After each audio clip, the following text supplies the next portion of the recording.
On Thursday, December 29, 2011, Samoa and Tokelau stepped west into the future across the international dateline.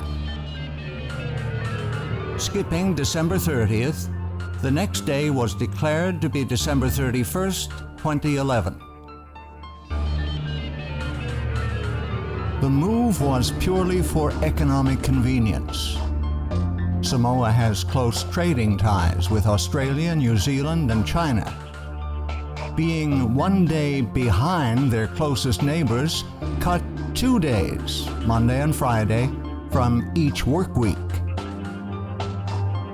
While most Samoans welcome the change, the skipped-over date presents serious challenges to Christians who conscientiously believe the week has cycled without interruption since creation, and they need to worship on a specific day of the week. When it is important to worship on a precise day, deleting one day from the calendar can have weighty consequences. The fact is, the international date line is a relatively recent man-made invention. It zigzags its way down the Pacific Ocean and has changed several times over the years. The international date line is the imaginary line on the Earth that separates 2 consecutive calendar days. The date in the Eastern Hemisphere, to the left of the line, is always one day ahead of the date in the Western Hemisphere. It has been recognized as a matter of convenience and has no force in international law.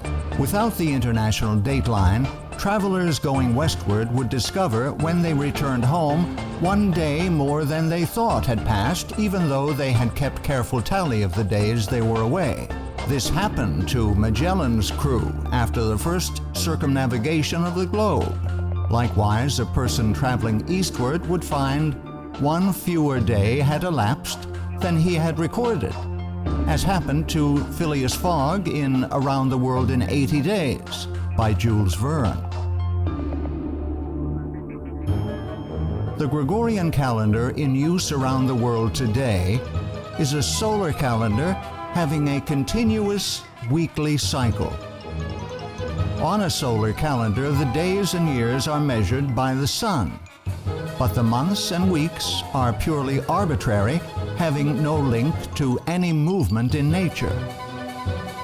This is what necessitates the international dateline. It established a man-made beginning to the day to unite the whole world on one Gregorian date. So the international dateline has proven to be a real problem for the inhabitants of Samoa, because Samoa's date was different from its surrounding neighbors, causing economic problems. They changed the location of the international dateline. The international dateline is an attempt by man to solve a man-made problem, which inevitably occurs on a round Earth when one uses a continuous weekly cycle, not anchored to the heavenly bodies and the rotation of the Earth. However, when one chooses to follow the Creator's luni-solar calendar, Yahuwah, as the arbiter of time, has set the moon to govern the monthly and weekly cycles for specific locations. Yahuwah removes all need of the international dateline, and thus removes all dependence on the Gregorian calendar and man's technology to straighten things out. All one needs is the moon to know when the months and weeks begin. It is widely believed the continuously cycling week in use today has come down uninterrupted from creation via Noah and his sons. The fact this is not true is demonstrated when we consider the various waves of immigration that took place after the flood. When Noah's descendants emigrated from the mountains of Ararat, some moved to the east, others to the west. If a tribe of Seventh-day Sabbath-keeping Shemites moved to the east towards the rising sun, Eventually, several years later, they would come to a point halfway around the world. Being Sabbath keepers, they would have kept very careful track of time. Let us say, just for this example, they had used a continuous weekly cycle, as the world does today. Due to the rotation of the earth and the fact they moved towards the rising sun, once they reached the far side of the world, they would be 12 hours ahead of their original starting point at Ararat. Now consider that a tribe of seventh-day Sabbath-keeping Japhethites also moved from Ararat. This tribe, however, moved to the west, following the setting sun. Being Sabbath keepers, they also would have kept a careful track of time.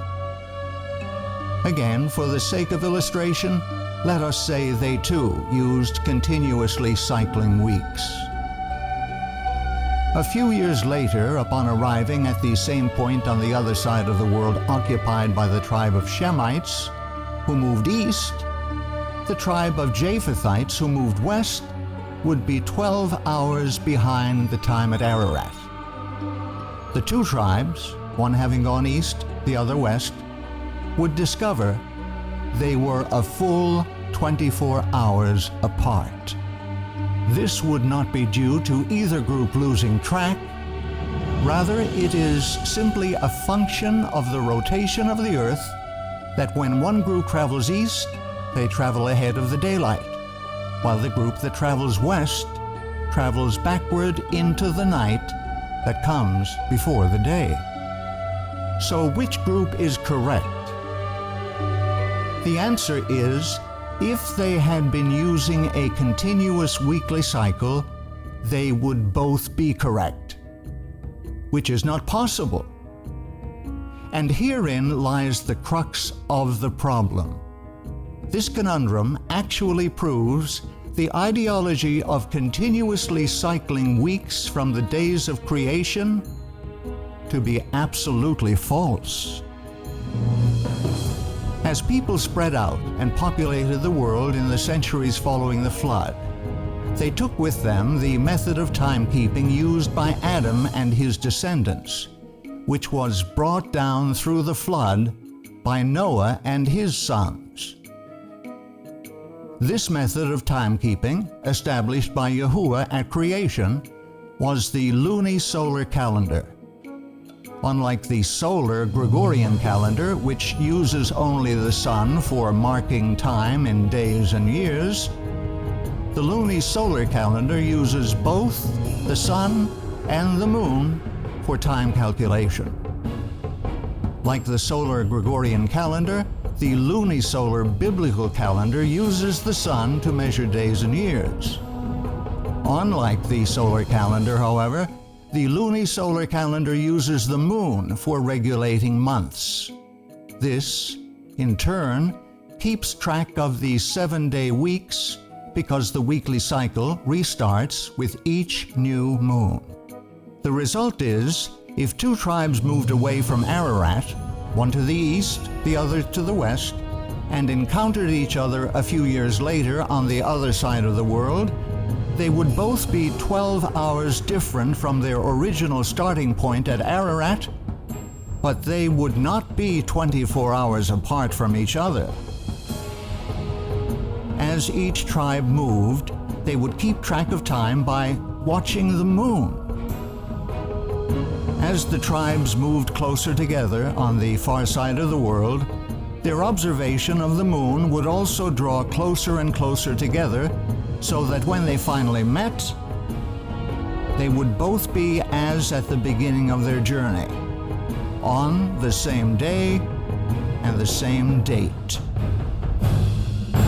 Here is seen the beauty and symmetry of the heavenly system of timekeeping. At creation, Yahuwah specified the lights, plural, in the heavens were to be used for marking the passage of time, as well as noting the time for all religious observances.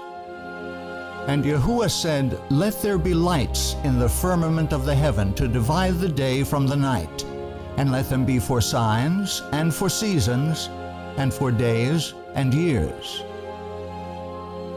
The word seasons comes from the word moed.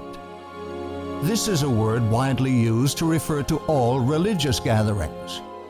In fact, all of the feasts listed in Leviticus 23, the first of which is the seventh-day Sabbath, are also called moedah, the plural of moed.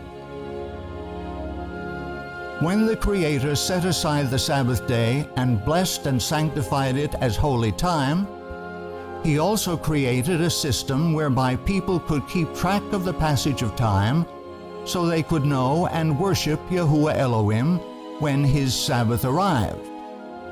It took both sun and moon to create this perfect system of timekeeping. As the anchor to the months and the weeks, the moon regulates time accurately, no matter where you are on earth. Thus were a tribe of Shemites to move east, and a tribe of Japhethites move west and reunite a few years later. They would be united on the same weekly schedule because the basis for their weekly count is anchored in the heavens. It is not grounded on any man-made institution. Scripture explicitly states that the moon was created to mark the passage of time. He created the moon for seasons, moedah. The sun knoweth his going down. Because the modern weekly cycle has no ties to anything in nature, problems arise that do not exist in the lunisolar calendar of creation. Specifically, the need for an arbitrary international dateline. A continuous weekly cycle anchored to nothing in nature is a man-made institution. The international dateline is simply a man-made solution to a man-made problem. On the counterfeit pagan papal calendar, months are arbitrary and dates have an artificial starting point at the international dateline, itself arbitrary and movable. Only on the biblical calendar are months and dates anchored to the lights in the heavens, which were given by Yahuwah for the express purpose of regulating time. Yahuwah's calendar, using the combined action of the sun and the moon for marking the passage of days, weeks, months, and years, will stand forever. It forms an integral part of the very structure of the heavens. It can be witnessed and used by everyone on earth and accurately regulates time and holy days. It shall be established forever, like the moon, even like the faithful witness in the sky. With all of this in mind, which calendar will you use to find the correct dates to worship? Man's, the Gregorian calendar, or Yahuwah's, the lunisolar calendar?